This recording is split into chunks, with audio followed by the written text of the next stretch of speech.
I was standing by the bride and groom's table when Kevin leaned toward me. He had that smile I no longer recognized. That smile he had learned from Veronica. "Mom," he said in a casual voice, as if he were telling me the weather. "I want you to know something. The house you gave me, I already signed it over to Veronica. It's my wedding present to her." I felt the air leave my lungs. Veronica was by his side, her red nails shining under the lights. She looked directly at me and said in that sweet voice she used when she wanted to hurt me, "Relax, mother-in-law. This is just the beginning of everything." I didn't scream. I didn't cry. I didn't make a scene. I just took my cell phone out of my purse and dialed a number. "Arthur," I said in a low voice, turning my back to them. "It happened. He did it. You can proceed with everything." I hung up. I put the phone away. I took a deep breath. They didn't know I already had everything prepared. But let me tell you how I got here, because this story didn't begin at this wedding. It began much earlier, when I still believed a mother's love could conquer all. That night, I was wearing a gray dress I had bought years ago, and it didn't fit me the way it used to. My hands were shaking a little, but not from nerves. It was from the chill in the reception hall, or so I kept telling myself. The music was playing loudly, the guests' laughter filling every corner of the place. I had arrived at that wedding alone. Well, not exactly alone. Brenda, my neighbor, was with me. She had come with me because she knew I didn't want to face this without someone by my side. Brenda was one of those women who understand pain without needing words. Kevin was in the center of the hall, next to Veronica, my son, my only son. The boy I had held in my arms for entire nights when he had a fever. The same one who asked me for money for college, for the car, for the apartment. The same one who now looked at me as if I were a stranger. Or worse, as if I were a problem he needed to solve. Veronica was wearing a tight white dress with sparkles at the waist. She looked beautiful. I couldn't deny that. But there was something in her eyes that always unsettled me. Something cold. Something that made me feel small every time she looked at me. From the day I met her, I knew she didn't want me around. And Kevin, my Kevin, followed her as if she were the only person in the world who mattered. The ceremony had ended an hour ago. Now we were at the reception. Everyone was eating, dancing, drinking champagne. I was sitting at a table in the back, near the exit. It wasn't a coincidence. I had chosen that spot. I needed to be near the door, just in case. Just in case it all became unbearable and I had to leave without anyone seeing me fall apart. Brenda was sitting next to me. She squeezed my hand under the table and whispered, "You're okay, Margaret." I nodded, even though it wasn't true. I wasn't okay. I hadn't been for months. Then I saw Kevin get up from his table and walk toward me. Veronica was behind him, with that smile that seemed painted on her face. My stomach tightened. Something bad was about to happen. I could feel it in the air, in the way my son avoided looking me in the eyes. "Mom," he said when he reached my table, "come on, I want to talk to you for a moment." I stood up. My legs could barely hold me. We walked to a corner of the hall, away from the music, away from the guests. Veronica followed us closely, like a shadow. And that's when Kevin told me, when he announced that the house was no longer mine, that it wasn't even his anymore, that it was now Veronica's. "It was the right thing to do," he added, as if that justified everything. "Veronica is my wife now. What's mine is hers." I looked him in the eyes. I searched for something, a trace of the boy he used to be, a little guilt, a little doubt. I found nothing. Veronica stepped closer and put her hand on Kevin's arm. "Don't be dramatic, mother-in-law," she told me with that voice that sounded like honey but tasted like poison. "It's just a house. You still have your apartment, right? You'll be fine." My apartment, the place I lived now, a 400-square-foot space I had rented after selling everything to give that house to Kevin. She knew it. She knew I had nothing else. And she said it just like that, as if it didn't matter. "Relax, mother-in-law," Veronica repeated, and her smile grew wider. "This is just the beginning of everything." I didn't answer. I had no words. I didn't have the strength to fight right then. I just took out my cell phone and dialed. Arthur answered on the second ring. "Margaret." "It happened," I told him. "He did it. You can proceed with everything."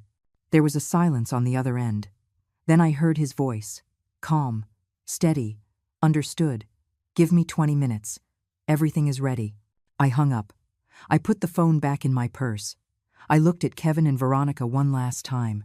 They were already turning their backs on me, walking back to their table, laughing at something I didn't hear.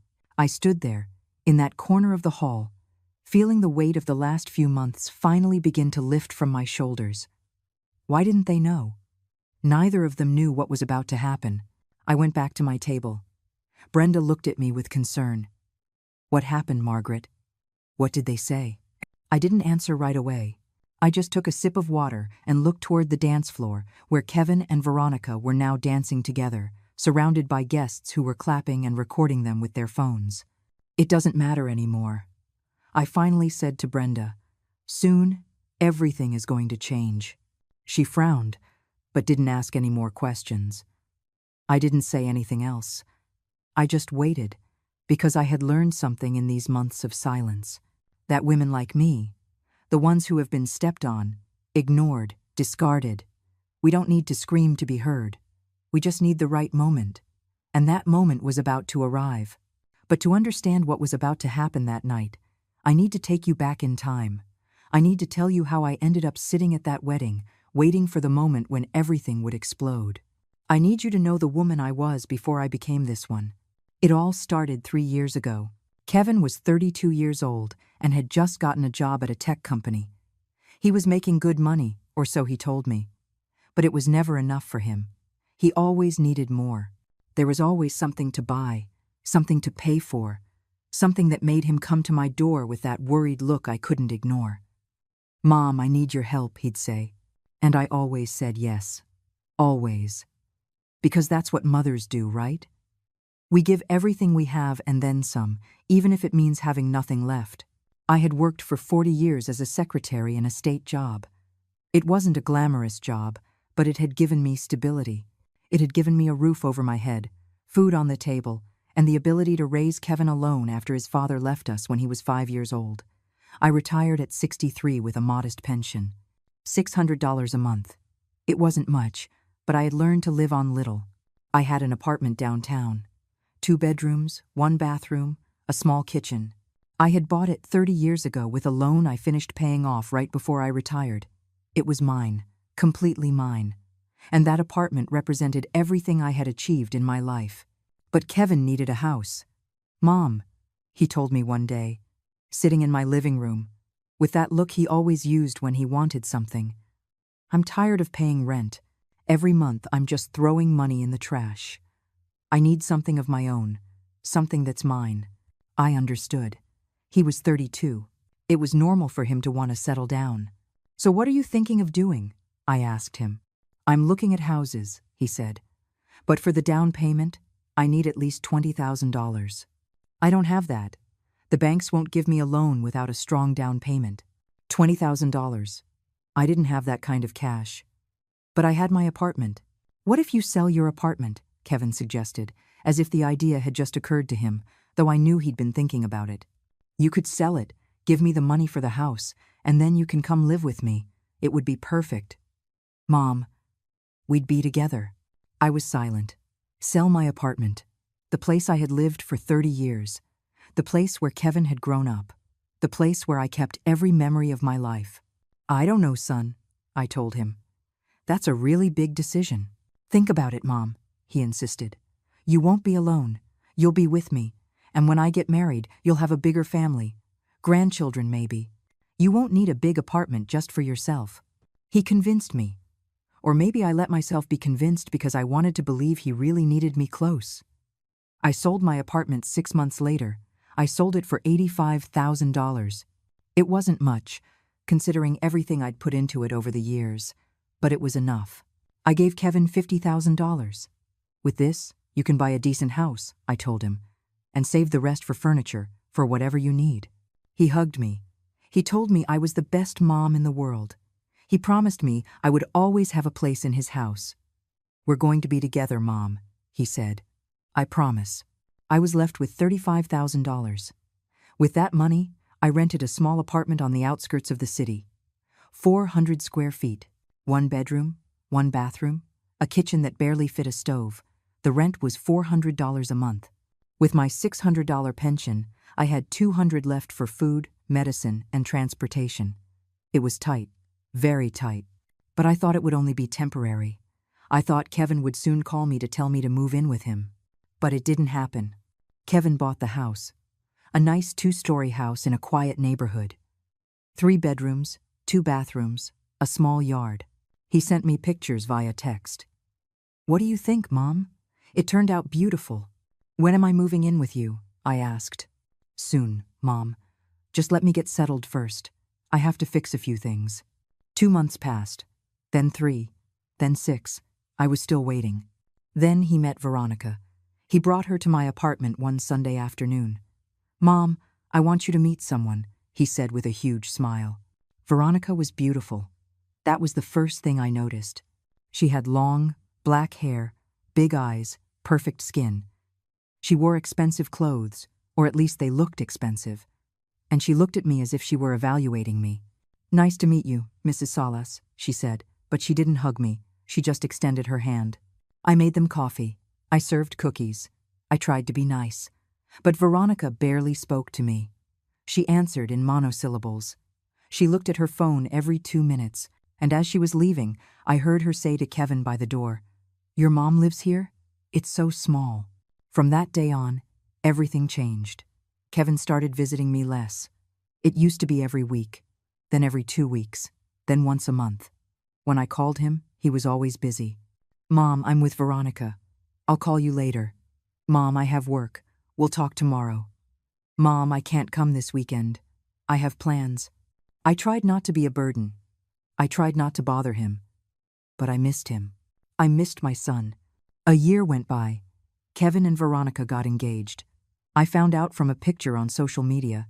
He hadn't told me anything. He hadn't invited me to be there when he proposed. I just saw the picture.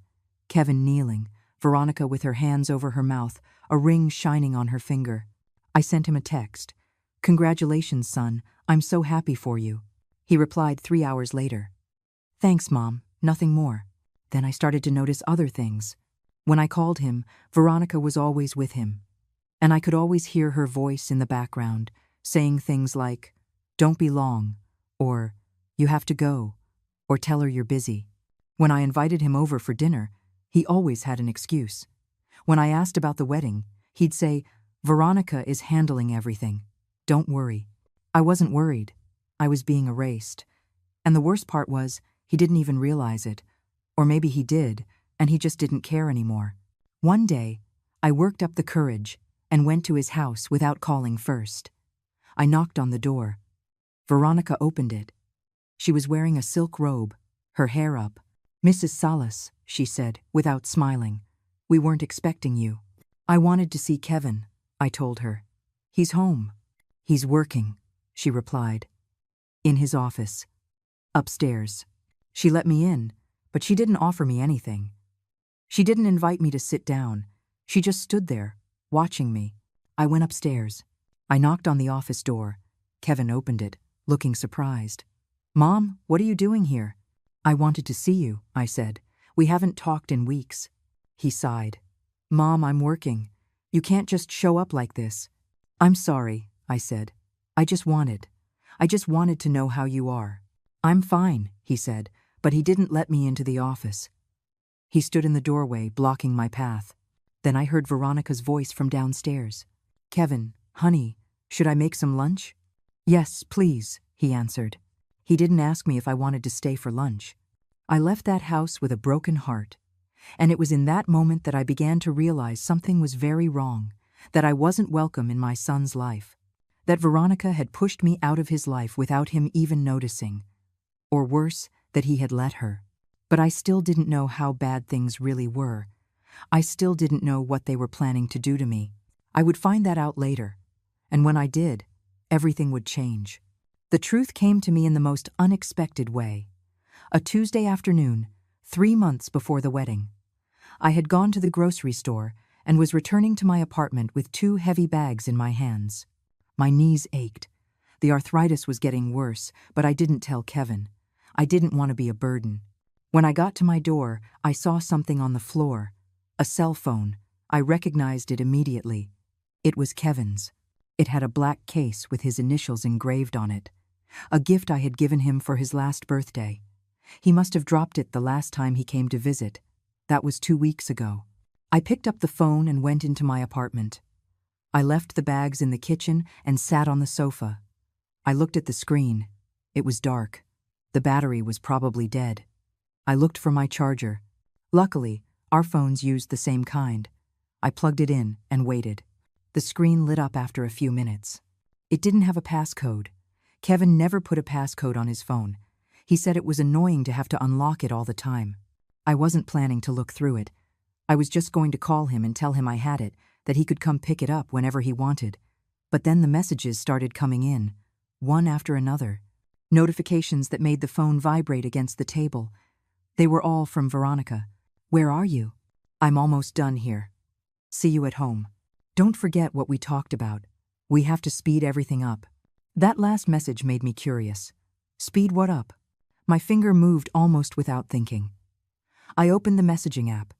I went into the conversation between Kevin and Veronica. What I saw froze my blood. I started reading from the top, from the most recent messages. At first, there was nothing strange, just normal couple things. "I love you. What do you want for dinner? Running late." But then I scrolled down and down. And I found something from 2 months ago. It was from Veronica. "Have you talked to your mom about the house yet?" Kevin had replied. "No, not yet. I don't know how to tell her." Veronica wrote back, "Well, you have to do it soon. We need that house in my name before the wedding. I'm not marrying you if everything is in your name. We already talked about this." Kevin, I know. It's just. My mom helped me with the money to buy it. She's going to feel bad." Veronica, "So?" "She gave it to you. It was her decision. You don't owe her anything. Besides, when we're married, what's yours is mine anyway. I'm just being practical." Kevin, "You're right. I'll talk to her." Veronica, "Good. And another thing. After the wedding, we need to talk about where your mom is going to live." Kevin, "What do you mean?" Veronica, "I mean, I don't want her living with us. I know you promised her that, but I didn't sign up to have my mother-in-law in my house." My heart stopped. I kept reading. Kevin, "She's not going to live with us. She already has her own place." Veronica, "But you told her that when you moved into the house, she could come with you. You told me that." Kevin, "Yeah, but that was before I met you. Things changed." Veronica, "Exactly. And it needs to stay that way. Your mom is fine where she is. She's an older person. She needs her space. We need ours." Kevin, "I agree." My hands were trembling, holding the phone. I kept scrolling. There was more. A message from a month ago. Veronica, "Have you thought about your mom's pension?" Kevin, "What about her pension?" Veronica, "That she's not going to live forever, Kevin. And when something happens, you're her only son. Everything she has will be yours. You should start getting organized now." Kevin, "Veronica, my mom is in good health." Veronica, "For now. But she's 67 years old. At that age, anything can happen. I'm just saying you should be prepared. Does she have a will?" Kevin, "I don't know. We've never talked about that." Veronica, "Well, you should. And you should also see if you can get access to her accounts. Just in case. You know, in case of an emergency." Kevin, "That sounds weird." Veronica, "It's not weird. It's being responsible. I did it with my dad when he turned 70. It's normal." Kevin, "Okay, I'll think about it." I felt tears welling up in my eyes. But there was still more. A message from 3 weeks ago. Veronica, "Your mom called me today." Kevin, "What for?" Veronica, "To ask if I needed help with the wedding planning. I told her no." Kevin, "And what did she say?"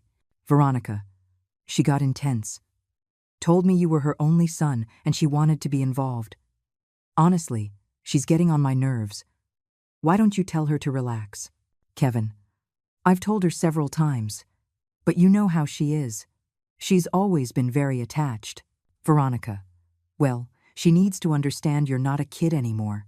You have your own life, and soon you'll have your own family. She's already served her purpose. Kevin, you're right. Those 3 words shattered me. You're right. My son agreed with everything she was saying. I kept reading. There was one more message. From a week ago. Veronica. I already spoke to the lawyer. He says the best thing is for the house to be in my name. That way, if anything happens between us, I'm protected. But don't worry, that's not going to happen. It's just for security. Kevin. Okay. When do we do the paperwork? Veronica. We can go tomorrow. I have everything ready. You just need to sign. Kevin. Perfect. And then the message that confirmed everything. Veronica. Are you going to tell your mom? Kevin. No. What for? She'll just get dramatic. It's better to just do it. I'll explain later if she asks. Veronica. Good. Anyway, that house is ours. She already did her part. Now it's time for her to live her life and let us live ours. I dropped the phone onto the sofa. I just sat there staring at the wall, unable to process what I had just read. My son, my life. And worse, he was doing it with full awareness. It wasn't just Veronica. It was him too. He agreed. He had made the decision to leave me out. I cried for hours. I cried until I had no tears left. I cried for the mother I had been, for the mother I still was, for the son I had lost without even realizing it. But at some point, between the tears and the pain, something inside me changed. It wasn't just sadness I felt anymore. It was rage. Rage for having given everything and receiving this in return. Rage for having believed a mother's love was enough. Rage for having been so naive. I dried my tears. I got up from the sofa. I picked up Kevin's phone and took out my own cell. I started taking pictures, photo after photo of every conversation, of every message, of every word that had broken my heart. Afterward, I connected Kevin's phone to my computer. I wasn't very good with technology, but I had learned a few things over the years. I downloaded all the conversations, all the messages, everything. I saved it all onto a thumb drive I had in a drawer. When I finished, I disconnected the phone and left it where it was. I sat back down on the sofa, and I started to think. They thought I was a foolish old woman, a naive mother who would accept everything without saying a word, who would let herself be pushed aside and live out the rest of her days in silence, grateful for whatever scraps of attention they threw her way. But they were wrong. I had given everything for my son. I had sacrificed my entire life for him. And if he had decided to throw me away like trash, then I was going to make sure he knew exactly what he had lost. I wasn't going to scream. I wasn't going to make a scene. I wasn't going to beg him to love me. I was going to do something better. I was going to protect myself. I was going to get back what was mine. I was going to show them that I was not the weak woman they thought I was. I picked up my phone and looked for a name in my contacts, Arthur Cervantes. I hadn't spoken to him in years. He had been the lawyer who helped me when I bought my apartment 3 decades ago. A serious, honest man. My age. I sent him a text. Arthur, it's Margaret Salas.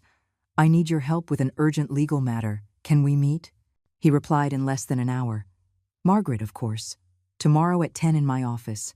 I'll be there, I replied. I didn't sleep that night. I stayed awake, staring at the ceiling, thinking about every step I was going to take. I was no longer the same woman I had been that morning. Something inside me had woken up, and it wasn't going back to sleep. The next morning I woke up early. I hadn't slept well, but my mind was clearer than ever. I dressed carefully.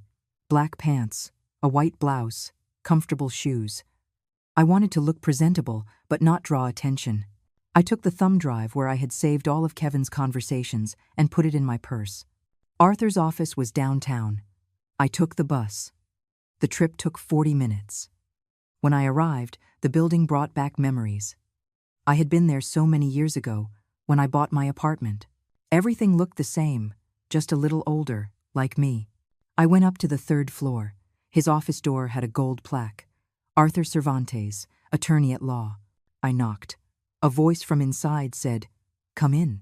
I entered. Arthur was sitting behind a dark wood desk, covered in papers and folders. He looked up, and recognized me immediately. "Margaret," he said with a warm smile. "How long has it been?" "Too long," I replied.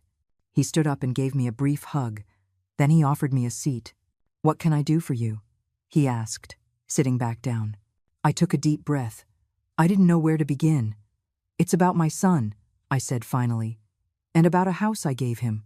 Arthur nodded, listening intently. I told him everything, from the beginning, how I had sold my apartment to give Kevin the money, how he had bought the house, promising I would live with him, how he met Veronica, and everything changed. And then I told him about the phone, about the messages, about what I had read. When I finished, I took the thumb drive out of my purse and put it on his desk. "It's all here," I told him, "all the conversations, all the proof." Arthur took the drive and plugged it into his computer. He began to read in silence. His expression grew more serious with every message he read. After several minutes, he took off his glasses and looked at me. "Margaret," he said in a soft voice, "I'm very sorry you're going through this." I nodded. I didn't trust my voice right then. "But let me ask you something important," he continued. "Do you have any document that proves you gave Kevin the money to buy that house?" I felt my stomach sink. "No," I admitted. "It was a bank transfer, but we didn't sign anything. He's my son. I trusted him." Arthur sighed. "That complicates things," he said. "Legally, if the house is in Kevin's name, it's his. And if he decides to sign it over to his wife, he has every right to do so. Unless we can prove that money was a loan and not a gift." "But I have the bank records," I said quickly. "I have proof that I transferred him $50,000. "That helps," Arthur said. "But we need more. We need to prove there was an implied agreement, that the money came with conditions. Do you have texts? Emails? Anything where Kevin promised you'd live with him?" I thought about it. I remembered conversations we'd had, but they had all been in person or on the phone, never by text. "No," I said, feeling my hope slip away. "It was all verbal. We never put it in writing." Arthur leaned back in his chair, thinking. "All right," he said after a moment. "All is not lost. There are other things we can do." "Like what?" I asked. "First, I need to investigate the legal status of that house. See how it's registered, if there are any debts, if Kevin paid for it in full, or if he has a mortgage. Second, I need you to give me access to all your bank records from the last 3 years. Every transfer, every payment you made to Kevin, everything." "I'll do it," I promised. "And third," Arthur continued, looking at me intently, "I need you to tell me what you want. Do you want your money back? Do you want the house? Do you want Kevin to keep his promise to let you live with him? What are you looking for, Margaret?" I was silent. What did I want? I had spent all night thinking about it. "I want justice," I said finally. "I want him to know he can't treat me like this. I want Veronica to know I'm not some foolish old woman they can manipulate. I want them to pay for what they did to me." Arthur nodded slowly. "I understand," he said, "but I need you to be more specific. In legal terms, what outcome do you want?" I thought about it. I thought about everything I had lost. My apartment, my money, my son. "I want my money back," I said. "The $50,000 I gave him. And I want everyone to know the truth. I want his family, his friends, everyone who's going to be at that wedding, to know what kind of person he is." Arthur looked at me with something like concern. "Revenge is dangerous, Margaret," he warned me. "It can backfire. It can hurt you more than it hurts them." "It's not revenge," I replied. "It's justice. There's a difference." He sighed. "All right," he said. "Let me work on this. Give me a week to investigate everything and prepare a strategy. In the meantime, I need you to do something for me." "What?" "Don't tell Kevin anything about the phone. Don't tell him you read the messages. Don't change your behavior with him. Act as if nothing happened. Can you do that?" I nodded. "I can," I said. And that's how it all began. For the next few weeks, I became an actress. When Kevin called me, I answered with the same voice as always. When he visited, I smiled and offered him coffee. When he asked how I was, I told him I was fine, but inside, I was planning every move. Arthur worked quickly. He investigated everything about the house. He discovered that Kevin still owed $30,000 to the bank, that he had bought it for $80,000 and had only put $50,000 down. My money. He also discovered that Kevin had started the process to transfer the house to Veronica's name 2 weeks before I found his phone. He had planned it all along. But there's good news, Arthur told me at our second meeting. The transfer isn't complete yet. It requires both their signatures in front of a notary, and that hasn't happened yet. We have time. Time for what? I asked. To file a legal objection, he explained. We can argue that the money was a loan, not a gift, and that Kevin must pay you back before he can transfer the property. Will that work? I asked. It depends on the judge, Arthur admitted. But with the messages you found, your bank records, and the fact that you sold your own apartment to give him that money, we have a solid case. How long will it take? I asked. Months, he said. Maybe a year. These cases are slow. I shook my head. I don't have a year, I said. The wedding is in 2 months. By then, the house will already be in Veronica's name. We need to do something before then. Arthur thought for a moment. There is another option, he said slowly. Riskier, but faster. What is it? I asked. We can file an emergency petition. Argue that Kevin is attempting to dispose of an asset that partly belongs to you. Ask for a court order to freeze the property until the case is resolved. That would stop him from transferring it. And after that? I asked. After that, we can reach a settlement. Out of court. Kevin gives you the money back. You drop the lawsuit, and everyone moves on. It sounded good. It sounded simple. But I knew it wouldn't be that easy. And if Kevin refuses? I asked. Then we go to trial, Arthur said. And with the evidence we have, there's a good chance you'll win. I thought about it all. The options. The consequences. Do it, I said finally. Prepare everything. But wait to file the lawsuit. Wait until when? Arthur asked. Until I tell you, I replied.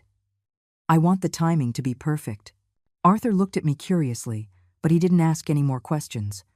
As you wish, he said. But be careful, Margaret. This could get ugly. It's already ugly, I replied. I'm just making sure I'm not the only one who suffers. I left that meeting feeling different. For the first time in months, I felt like I had control over my life. For the first time, I felt I wasn't a victim. I was a woman who was going to fight for what was hers.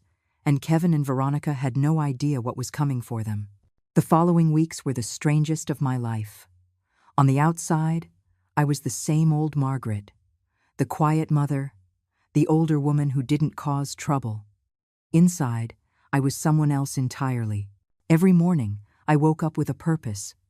I reviewed the documents Arthur had given me. I reread the messages I'd found on Kevin's phone. I reminded myself why I was doing this. It wasn't for revenge. It was for dignity. Kevin finally came looking for his phone 3 weeks after he'd lost it. He knocked on my door one Saturday morning. I was prepared. I had left the phone charged and in its place, as if I had never touched it. Mom, he said when I opened the door, you haven't seen my phone, have you? I lost it weeks ago. Your phone?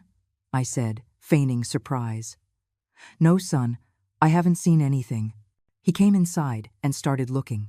I watched him from the kitchen, making coffee like I always did. Here it is, he shouted from the living room. It was between the sofa cushions. That's weird. I don't remember leaving it there. Maybe it fell out the last time you were here, I suggested calmly. Yeah, that must be it, he said, checking the phone. Thanks, Mom. He stayed for 10 more minutes. He drank his coffee. He told me about work, about the wedding preparations, about how excited he was. He didn't mention the house. He didn't mention Veronica and her plans, and I didn't ask. I just smiled and nodded, like the compliant mother he expected me to be. When he left, I sat on the sofa and let out the breath I had been holding. It had worked. He didn't suspect a thing. 2 days later, Arthur called me. Margaret, I have news, he said. Kevin and Veronica have an appointment with the closing attorney on the 15th of this month. They're going to sign the transfer of the house. The 15th. That was 3 weeks away. Are you sure? I asked. Completely. I have a contact at the firm. He confirmed the appointment. Perfect, I said. Then we know when to act. Do you want me to file the lawsuit before that date? Arthur asked. No, I replied. I want you to file it the same day, in the morning before they go to the attorney's office. Arthur was silent for a moment. That's risky, he said finally. If we do it that way, Kevin will know you planned this. He'll know you had access to information about his appointment. I don't care, I said. I want him to know I'm not a fool, that I know exactly what he's doing. All right, Arthur agreed. We'll do it your way. But after that, things are going to change. Kevin is going to be angry, very angry. Let him be, I replied. I don't care about his anger anymore. I hung up the phone and sat down to wait. But before that day came, something else happened. Kevin invited me to lunch. It was strange, because he almost never did that. He almost never sought me out unless he needed something. Mom, he said on the phone, are you free on Sunday? Veronica and I want to have you over for lunch. My first instinct was to say no. But then I thought maybe it was an opportunity, a chance to observe, to confirm what I already knew. Of course, son, I said. Where? At the house, he replied. Veronica is going to cook. She wants me to try her food. At the house, my house, the one I had paid for. I'll be there, I promised. On Sunday, I arrived at 12 o'clock sharp. I knocked on the door, and Veronica opened it. She was wearing a casual dress, her hair pulled back, perfect makeup. She greeted me with a smile that didn't reach her eyes. Mrs. Salas, she said. Come in, come in. I entered. The house smelled like food, something with garlic and spices. Kevin was in the living room, watching television. He stood up when he saw me. Mom, he said, giving me a quick hug. Glad you could make it. We sat at the table. Veronica served roast chicken with potatoes and a salad. It all looked fine. We ate in uncomfortable silence for the first few minutes. I waited for someone to say something, but no one did. Finally, Veronica broke the silence. Mrs. Salas, she said, setting her fork down. Kevin and I wanted to talk to you about something important. My heart started to beat faster. Here it came. Yes, I said, trying to sound casual. It's about the house, Veronica continued, looking at Kevin as if asking for permission to go on. He nodded. Kevin is giving me the house as a wedding present, Veronica said. It's going to be in my name. I just wanted you to know, so there are no surprises later. I stared at her, studying her face, the way she watched me, waiting for my reaction. I understand, I said simply. Veronica seemed surprised by my calmness. You don't have anything to say? She asked. What do you want me to say? I replied. It's Kevin's house. He can do what he wants with it. Kevin visibly relaxed. He had been expecting a fight. Thanks for understanding, Mom, he said. I knew you would. Of course, I said, taking a sip of water. You're a couple. It makes sense for you to share everything. Veronica smiled. It was a victorious smile. I'm glad you see it that way, she said. Some mothers-in-law get difficult about these things. But you're different. You're reasonable. Reasonable. That word burned inside me. But I didn't let it show. I just want Kevin to be happy, I said. And that was true. Or at least, it had been true once. We finished eating. Veronica served dessert, a chocolate cake she had bought at a bakery. We drank coffee. Kevin told me about the wedding, 200 guests, an elegant hall, a live band. It all sounded expensive. And how are you paying for all of this? I asked, genuinely curious. Veronica's parents are helping, Kevin explained. And we've been saving. With the money they weren't spending on rent because they lived in the house I had paid for. But I didn't say anything. I just nodded and smiled. When I was leaving, Veronica walked me to the door. Mrs. Salas, she said in a low voice, when Kevin couldn't hear us. I really appreciate you being so understanding. I know we haven't always had the best relationship, but I hope that changes. I looked her in the eyes. I saw something there, something cold and calculating. I hope so too, I told her. I left that house feeling a mix of emotions. Sadness, of course, but also something stronger. Determination. They thought they had won. They thought I had accepted my fate without a fight. They had no idea how wrong they were. That night I called Arthur. Is everything ready for the 15th? I asked. Everything is ready, he confirmed. The documents are prepared. I just need your final authorization. You have it, I said. Do it. File the lawsuit at exactly 9 in the morning, before they get to the attorney's office. Understood, Arthur said. Margaret, are you sure about this? Once we take this step, there's no turning back. I'm sure, I replied without hesitation. More sure than I've been in a long time. Very well, he said. Then we'll talk on the 15th. The days passed slowly. Every morning I woke up counting how many days were left. 10 days, 9 days, 8 days. Kevin called me one more time during that period. He invited me to see Veronica's wedding dress. I said I was busy. Busy with what, Mom? He asked, sounding genuinely confused. As if a woman my age couldn't possibly have anything important to do. Personal things, I replied. I'll see you at the wedding. 5 days, 4 days, 3 days. The night before the 15th, I couldn't sleep. I lay awake in my bed, staring at the ceiling, thinking about everything that was about to happen. I thought about Kevin, the boy he was, the man he had become. I thought about me, the woman I had been, the woman I was about to be, and I thought about what Arthur had said. There's no turning back. He was right. After tomorrow, nothing would be the same. My relationship with Kevin, if I could even call it that anymore, would probably be over forever. Was I willing to pay that price? I closed my eyes and remembered the messages. Veronica's words. Kevin's replies. She's already served her purpose. You're right. It's better to just do it. I opened my eyes. Yes, I was willing, because I had nothing left to lose, and they were about to find out that the woman they had underestimated for so long was much stronger than they ever imagined. The 15th dawned cloudy. I woke up at 6 in the morning, though I hadn't slept more than 2 hours. My body was trembling, not from fear, but from anticipation. I took a hot shower, letting the steam fill the small bathroom. I dressed carefully. Black pants, a gray blouse, comfortable shoes. Nothing flashy. Nothing that would give away what I was about to do. I had tea and toast for breakfast, though I could barely eat. My stomach was in knots. At 8:30, my phone rang. It was Arthur. Good morning, Margaret, he said in a serious voice. I'm on my way to the courthouse. In half an hour, I will file the lawsuit and the restraining order on the property. Any change of plans? None, I replied firmly. Do it. Very well. I'll call you when it's done. I hung up and sat on the sofa, phone in hand, waiting. The minutes passed so slowly I felt like the clock had stopped. At 9:20, my phone rang again. It's done, Arthur said. The lawsuit is filed. The restraining order was approved. The property is frozen. Kevin cannot transfer it, sell it, or make any changes until the case is resolved. I felt something release in my chest. When will they be notified? I asked. Any minute now, Arthur replied.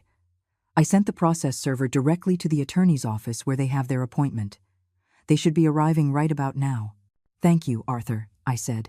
Thank you for everything. Don't thank me yet, he warned. This is just the beginning.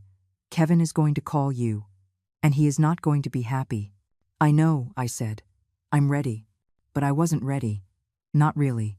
Because when Kevin called me, 40 minutes later, the level of rage in his voice took me by surprise. What did you do? He yelled before I could even say hello. What the hell did you do, Mom? I stayed silent, holding on to the back of the sofa. I'm at the attorney's office, he continued shouting. Some guy just showed up with legal documents. A lawsuit. A court order. All in your name. How could you do this to me? Kevin, I said, my voice calm, though my heart was pounding.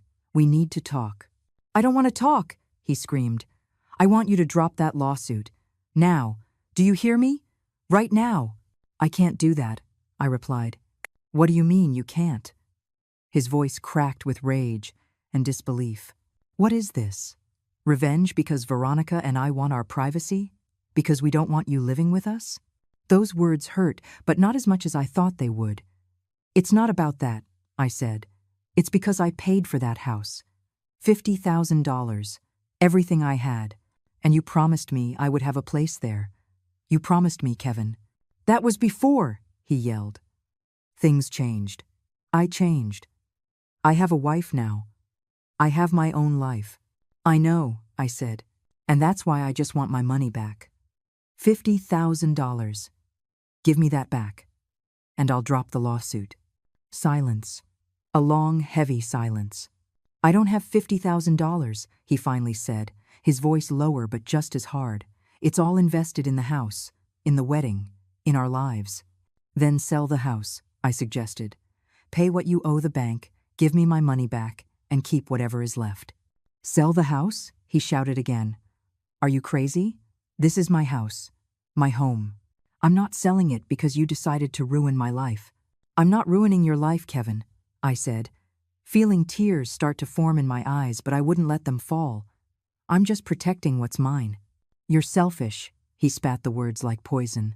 A selfish, bitter old woman who can't stand to see me happy. Those words hit me. They hit me so hard I had to sit down. If that's what you think of me, I said, my voice trembling, then we have nothing more to talk about. My lawyers will be in touch with you. Your lawyers? He laughed bitterly. Since when do you have lawyers? What money are you paying them with? That's not your problem, I replied. Everything you do is my problem, he said, because you're my mother, and mothers don't sue their sons. What are people going to say? What is the family going to think? There it was, his real concern. Not the money, not the house, but what other people would think. The family? I repeated. You mean the family that's going to be at your wedding? The one that's going to celebrate while you keep the only thing I had left? You gave it to me, he shouted. It was a gift.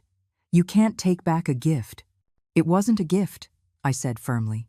It was an agreement, and you broke that agreement. What agreement? He demanded. We never signed anything. There's no paper that says I owed you anything. But there are text messages, I said slowly. Messages between you and Veronica, talking about how to get me out of the way, about how to get my pension when I die, about how I already served my purpose.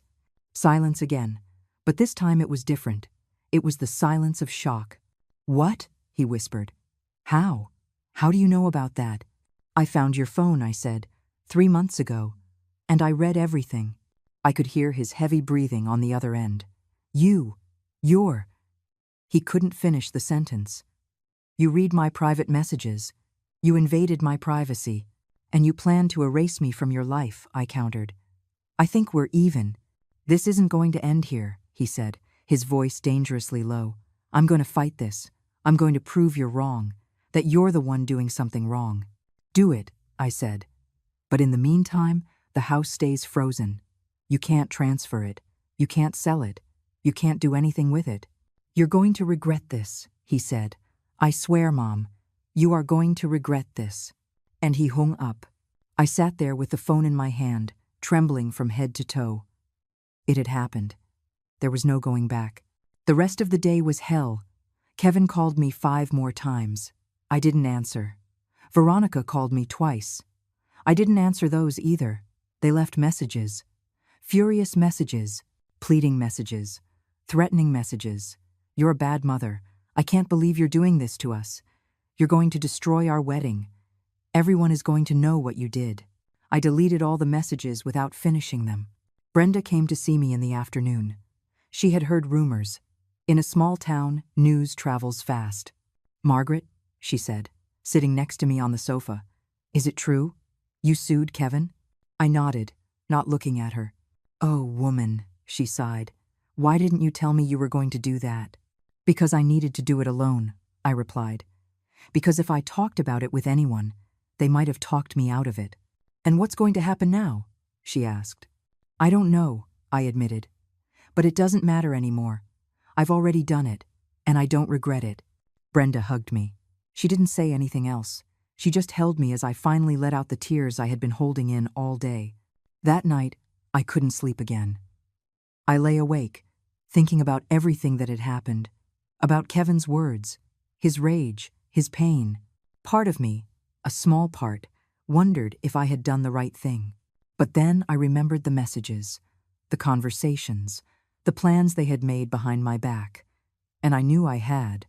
I had done exactly what I had to do. The next day, Arthur called me early. Margaret, we have news, he said. Kevin's lawyer contacted me. They want to negotiate. Negotiate what? I asked. A settlement. Kevin is willing to give you back part of the money if you drop the lawsuit and the order on the property. How much? I asked. $20,000, Arthur said, in monthly payments of $1,000 for 20 months. I laughed. I couldn't help it. 20,000, I repeated. I gave him 50, and he wants to give me back 20. In payments. I know it's not fair, Arthur said. But it's an offer. We have to consider it. No, I said without hesitation. I want the full 50,000, or I'll see them in court. Margaret, a trial could take months, he warned, years even, and there's no guarantee you'll win. I don't care, I replied. I'm not accepting less than what I'm owed. Arthur sighed. All right. I'll tell his lawyer we reject the offer. I hung up and sat by the window, watching the street. The wedding was in 2 weeks. 2 weeks in which Kevin and Veronica would have to decide what to do. Cancel, postpone, or go ahead as if nothing was wrong. I already knew what they would do. They would go ahead. Because people like them don't let anything get in the way of their plans. And I would be there. At that wedding, watching, waiting. Because this wasn't over. It was just beginning. The days leading up to the wedding were a silent nightmare. Kevin didn't call me again. He didn't send any messages. He didn't come to see me. It was as if I had ceased to exist for him. Veronica, on the other hand, did reach out. She sent me a text message a week before the wedding. Mrs. Salas, we need to talk. Please. This doesn't have to end this way. I didn't reply. The next day, she called me. This time, I answered. I needed to know what she wanted. Mrs. Salas, she said in a soft, almost sweet voice, very different from how she used to talk to me. Thank you for answering. I know things are difficult right now, but I think we can solve this. There's nothing to solve, I said. I just want my money back. I understand, she said. And you have every right to ask for it, but $50,000 is a lot of money. Kevin can't just pay you that all at once. We need time. You've had time, I replied. 3 years of time. Time you spent living in a house I paid for while I lived in a rental. I know, and I'm sorry, she said, though she didn't sound sorry at all. But you have to understand our position. The wedding is in 1 week. We've already paid for the hall, the food, the band. If we cancel now, we lose all that money. It's almost $30,000. That's not my problem, I said. Please. Her voice broke a little. I'm just asking you to wait, to drop the order on the house until after the wedding. Afterward, we can sit down and talk, the 3 of us, like a family. We're not family anymore, Veronica, I said, and the words hurt me more than they hurt her. You both made sure of that. Don't say that, she insisted. Kevin loves you. He's confused, he's angry, but he loves you. You're his mother. If he loved me, he wouldn't have planned to erase me from his life, I replied. I read the messages, Veronica. I know exactly what you two think of me. Silence. That, she started, searching for words. That was a misunderstanding. I was angry that day. I said things I shouldn't have. It wasn't one day, I interrupted. It was weeks, months, entire conversations planning how to get rid of me. Fine, she said, and her voice changed. It wasn't sweet anymore. It was cold. What do you want then? To ruin our lives? To destroy our wedding? Does that make you feel better?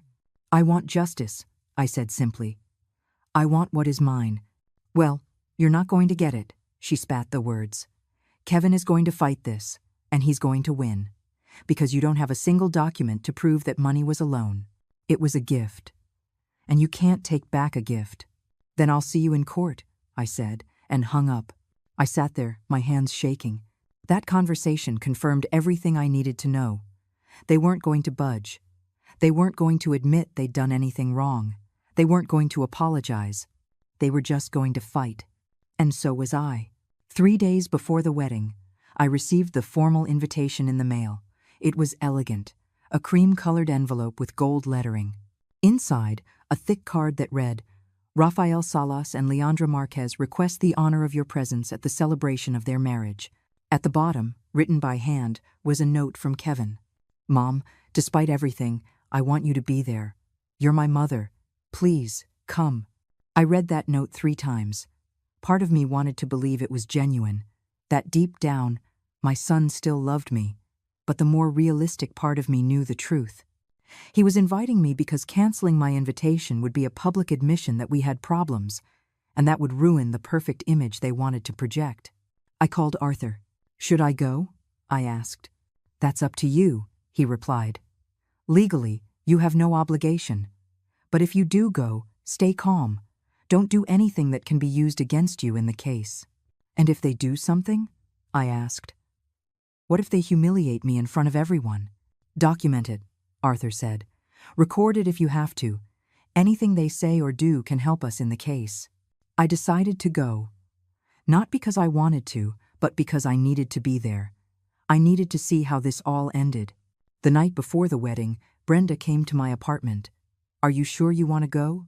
She asked as we drank tea in my tiny kitchen. I have to go, I replied. If I don't, they'll say I was the one who broke the family, that I was the one who caused all this. But you didn't cause anything, Brenda said.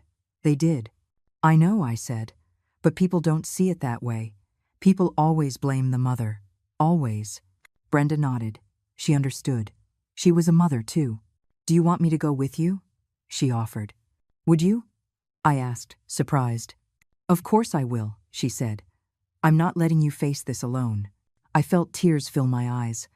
Thank you, I whispered. Thank you, Brenda. The day of the wedding arrived. I got up early, even though the ceremony wasn't until 6 in the evening. I showered. I put on the gray dress I had bought for the occasion. I put on a little makeup. I did my hair carefully. I looked at myself in the mirror. The woman looking back at me was different from the one I had been months ago. There was something in her eyes, something hard, something that had learned to survive. Brenda arrived at 5. She was wearing a simple black dress. Ready? She asked. Ready, I replied, though my stomach was in knots. We took a taxi to the reception hall. It was an elegant place on the other side of town. Everything was white and gold. Lights hanging from the ceiling, flowers everywhere. When we entered, people were already arriving. Acquaintances, relatives, friends of Kevin's I had watched grow up. Some greeted me. Others looked at me with curiosity. Others simply ignored me. I looked for my seat. They had put my name at a table in the back, near the restrooms. Not at the main table with the family. Not near the groom. In the back, where I wouldn't be a bother. Brenda and I sat down. I watched the room. Everything was beautiful. Everything was perfect. And it had all been paid for with money that should have been returned to me. The ceremony began at 6:30. Kevin walked in with his best man. He looked nervous but happy. He was wearing a black tuxedo that fit him perfectly. Then Veronica came in on her father's arm. Her dress was stunning, white, with lace and a long train that 2 little girls carried behind her. Everyone stood up. I did too. I watched her walk down that aisle. I watched her smile. I watched her reach Kevin. And I felt nothing. I felt no happiness for my son. I felt no emotion for the wedding. I felt nothing but a deep emptiness. The ceremony was short. They exchanged vows. They exchanged rings. They kissed. Everyone applauded. I applauded too, because it was what was expected of me. Afterward came the reception, the music, the food, the dancing. Kevin and Veronica had their first dance as husband and wife. Then he danced with Veronica's mother. He didn't ask me to dance. He didn't even look at me. It was as if I wasn't there. I sat at my table, drinking water, watching. Brenda tried to make conversation, but I could barely respond. Then it happened. Kevin walked up to the microphone. The music stopped. Everyone looked at him. Good evening, everyone, he said in a clear voice. I want to thank you all for being here on this very special day. People clapped. I want to especially thank Veronica's parents, he continued, for all their support, for all their love, for welcoming me into their family. More applause. Then he looked at me, directly at me. And I want to thank my mother, he said. My heart stopped. For giving me life, he continued. For raising me. and for teaching me how important family is." It sounded good. It sounded like a genuine thank you. But I knew the truth. "Mom," he said, still looking at me, "thank you for everything you did for me, especially for the house you gave me 3 years ago."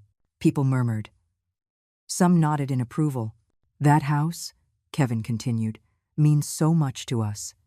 And today, as a wedding present for Veronica, that house is now in her name." The room erupted in applause. I sat there, frozen.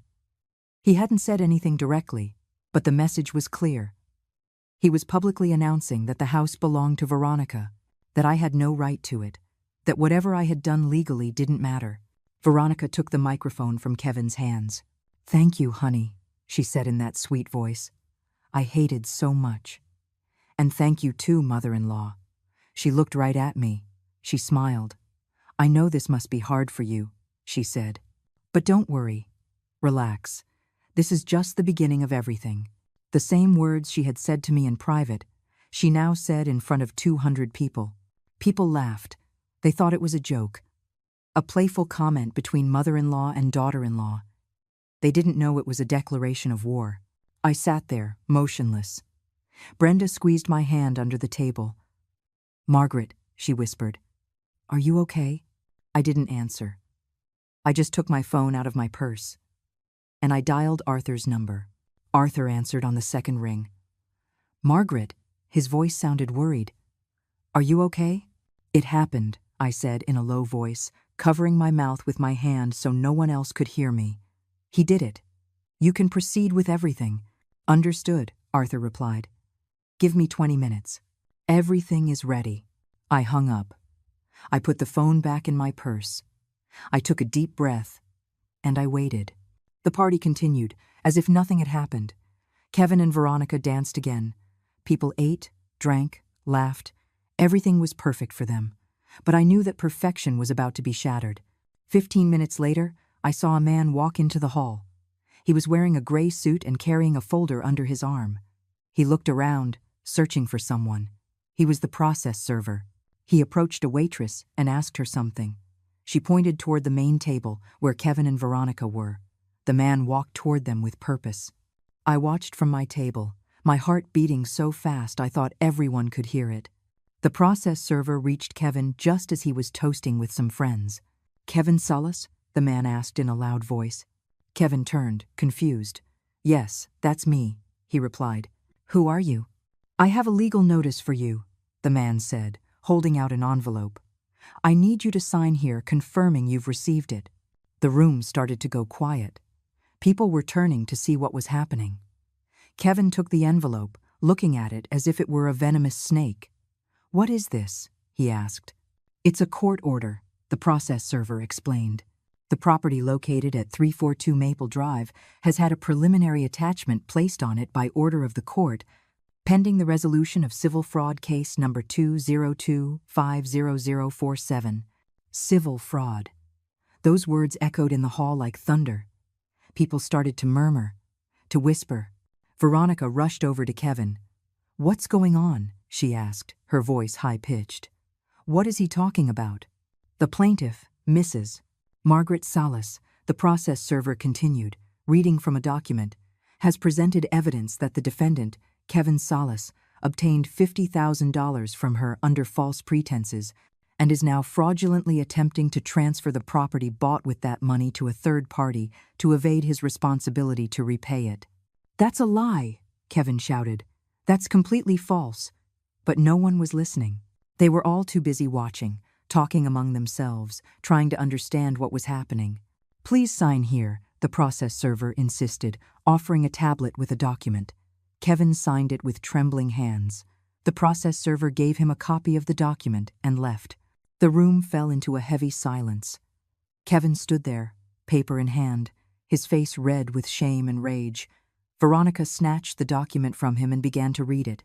Her expression changed from confusion to horror. "No," she whispered.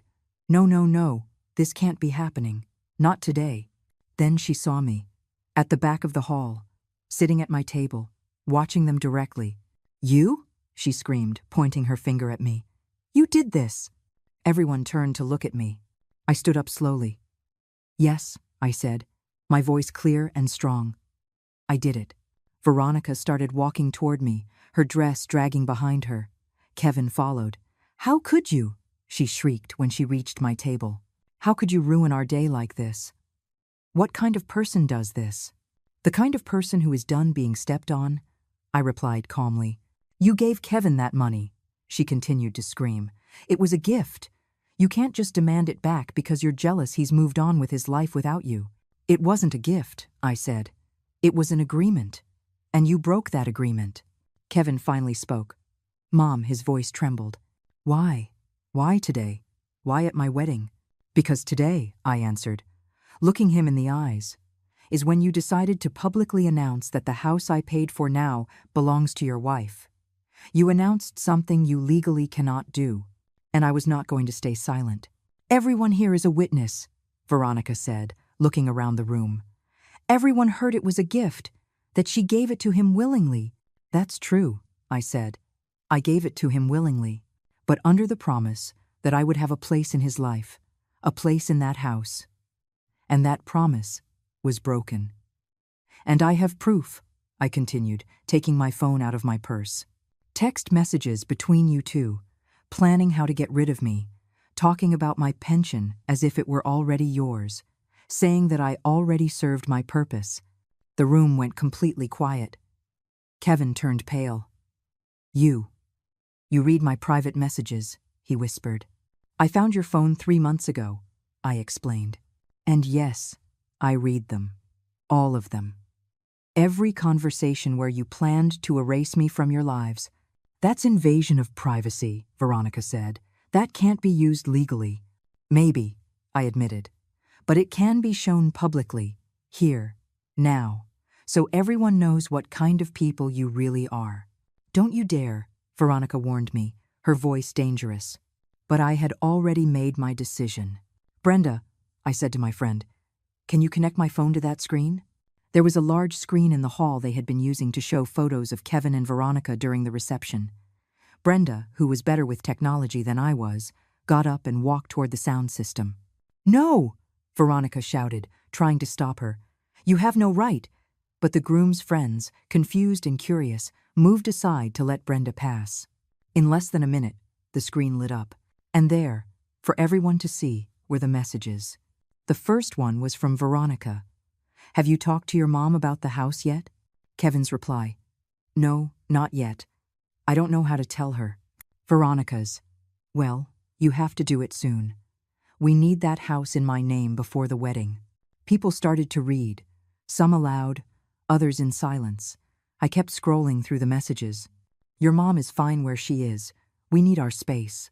She's already served her purpose. Have you thought about your mom's pension? When something happens, everything she has will be yours. Every message was worse than the last. Your mom is getting on my nerves.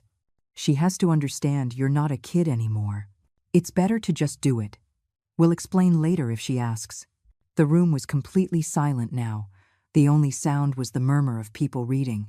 Veronica covered her face with her hands. Kevin stared at the screen in horror. Turn it off, Kevin pleaded. Please, Mom. Turn it off.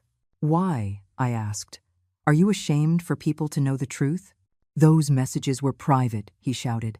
They were said in anger. They don't represent how we really feel. Oh, no? I asked. Then tell me, Kevin, when were you going to keep your promise? When was I going to get to live with you, like you promised me? He didn't answer. Never, I answered for him. It was never going to happen, because you had already decided I had no place in your lives. I showed another message. This one was more recent. Kevin, Veronica, after the wedding we need to start distancing ourselves from my mom. Slowly, so it's not too obvious. Veronica. How, Kevin? Kevin. Stop answering her calls so quickly. Stop visiting her as often. Eventually, she'll get the message. A woman in the crowd gasped. It was Aunt Judy, my late husband's sister, one of the few relatives I had left. Kevin, she said, her voice trembling. Is this true? Kevin opened his mouth, but no words came out. Of course not, Veronica interjected. This is taken out of context. She's manipulating everything to make us look bad.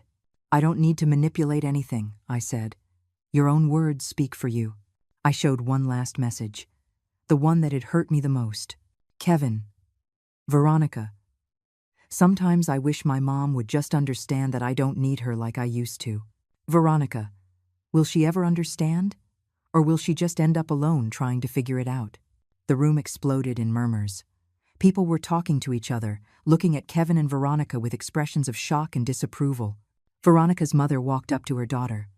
Veronica, she said in a harsh voice. What is all this? You wrote these things? Mom, Veronica started to cry. I didn't mean it. I was frustrated. Mothers-in-law are always complicated. Complicated is one thing, her mother said. This is cruelty. Veronica's father approached Kevin, his expression serious. Young man, he said in a cold voice, you owe your mother money. Kevin swallowed. She gave me that money. It was a gift. It doesn't look like a gift, Veronica's father said, glancing at the screen where the messages were still visible. It looks like you promised her something in return and didn't deliver. Mr. Marquez, Kevin began, but the man held up his hand. My daughter just married a man who owes his own mother $50,000, he said, loud enough for everyone to hear. A man who plans to take his elderly mother's pension when she dies. This is the man who is going to take care of my daughter. Kevin opened his mouth but said nothing. Veronica was sobbing uncontrollably. Her beautiful white dress now seemed out of place in the middle of all this chaos. I turned off the screen. I had shown enough. I turned to Kevin. Son, I said, my voice soft but firm. I gave you everything I had, not because I expected anything in return, but because you are my son, because I love you. Or, I loved you. Mom, he whispered, tears in his eyes. But a mother's love isn't infinite, I continued. Not when that love is stepped on. Not when that love is used as a weakness. I'm sorry, he said finally. I'm so sorry. You're not sorry, I replied. You're sorry you got caught. There's a difference. I turned to all the guests who were watching us.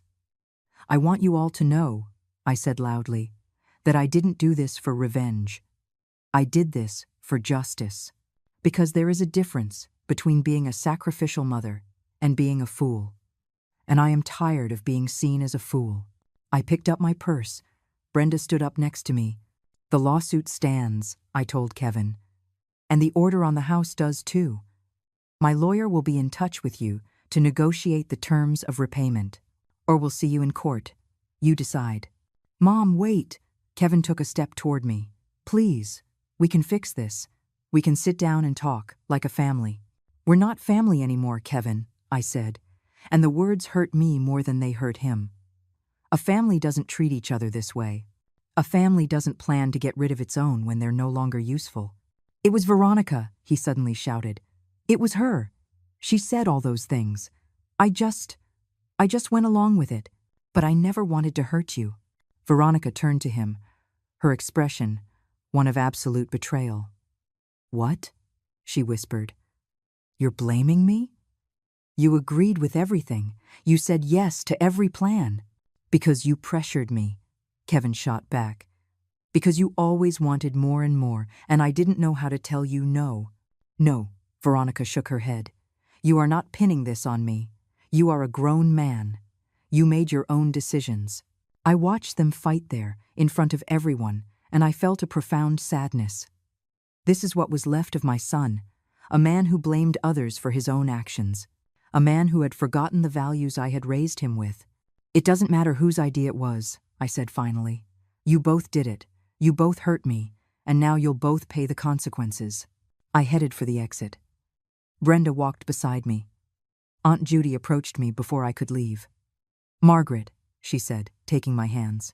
You did the right thing. Don't let anyone tell you otherwise. I nodded, not trusting my voice. We walked out of the hall. The night air was cool. The stars were shining. We took a taxi back to my apartment. The entire ride, neither of us spoke. When we arrived, Brenda walked me to the door. Do you want me to stay with you? She offered. I shook my head. I need to be alone, I said. But thank you. For everything. She hugged me tight. "You're the bravest woman I know," she whispered in my ear. I went into my apartment. I locked the door. And finally, I let it all out. I cried. I cried for hours. I cried for the son I had lost, for the years I had wasted, for the family I was never going to have. But I also cried in relief, because for the first time in a long time, I felt like I had gotten my dignity back. The following days were a mix of silence and legal activity. Arthur called me every morning with updates. Kevin had hired a lawyer. They wanted to negotiate. "They're offering $35,000, Arthur told me, in one lump sum, in exchange for you dropping the lawsuit. "I want $45,000, I replied, "and I want them to sign a document acknowledging that the money was a loan they are repaying." Arthur negotiated for a week. Finally, they reached an agreement. $40,000 in a single payment, with a signed document acknowledging the debt. Kevin had to sell the house to get the money. He and Veronica moved into a rented apartment. The money arrived in my bank account 1 month after the wedding. When I saw that $40,000 in my account, I didn't feel joy. I didn't feel victory. I just felt sadness for everything I'd had to do to get there. But I also felt something else. I felt peace. With that money, I bought a small condo.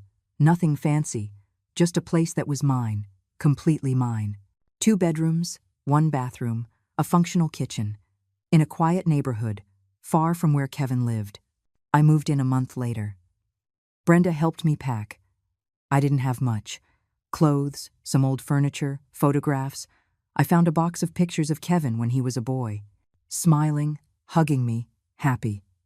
I looked at those photos for a long time. "Are you going to take them?" Brenda asked. I nodded. "They're memories of who he was," I said, "not who he is now." Kevin tried to call me 3 times after I received the money. I didn't answer any of his calls. He sent me a text. "Mom, we need to talk, please." I didn't reply. Part of me wanted to reply. I wanted to hear what he had to say. I wanted to know if he had learned anything from all this. But the wiser part of me knew it didn't matter. Some things, once broken, can't be fixed. And my relationship with Kevin was one of those things. 6 months after the wedding, I was sitting on the balcony of my new condo, drinking coffee and watching the sunrise. My phone rang. It was an unknown number. I answered. "Mrs. Salas." A woman's voice I didn't recognize asked. "Yes, this is she," I replied. "This is Fabiana, Veronica's sister," she said. "I don't know if you remember me. I was at the wedding." "I remember you," I said. "I wanted to call you to apologize," she continued, "for not saying anything that night, for not defending what was right." I was silent, surprised. "And I also wanted to tell you," she added, "that what you did was incredible. So many women in your situation would have just stayed quiet, but you stood up for yourself, and you inspired a lot of us." "Thank you," I said softly. "That means a lot." "How are you doing now?" Fabiana asked. I looked around my small balcony, the plants I had started to grow, the book I was reading, the steaming cup of coffee in my hands. "I'm okay," I answered. "Better than I've been in years." And it was true. I had lost my son. I had lost the idea of the family I had always wanted, but I had gained something more valuable. I had gained myself back. That afternoon, I sat down at my computer and started to write. I wrote my story, every detail, every pain, every decision. I didn't know what I would do with that story. Maybe nothing. Maybe someday I would share it with someone who needed to hear it. Because I had learned something important in all of this. That self-love isn't selfishness. That defending yourself isn't cruelty. That saying no more doesn't make you a bad person. It makes you free. I closed the computer and went for a walk. The sun was setting, painting the sky orange and pink. I walked through my new neighborhood, greeting the neighbors I was starting to get to know. And for the first time in a long time, I smiled. Not because everything was perfect, but because I was finally at peace with myself. I reached a small park and sat on a bench. I took out my phone and looked at the screen. I still had unread messages from Kevin. I pressed the delete button, not with anger, not with pain, just with the certainty that some doors need to close so that others can open. I sat there until the sun had set completely. And when I stood up to go home, I whispered to myself the words that now defined my life. My name is no longer his. My story is just beginning. And I walked forward, without looking back, toward the rest of my life. A life that was finally mine, only mine. And that was more than enough.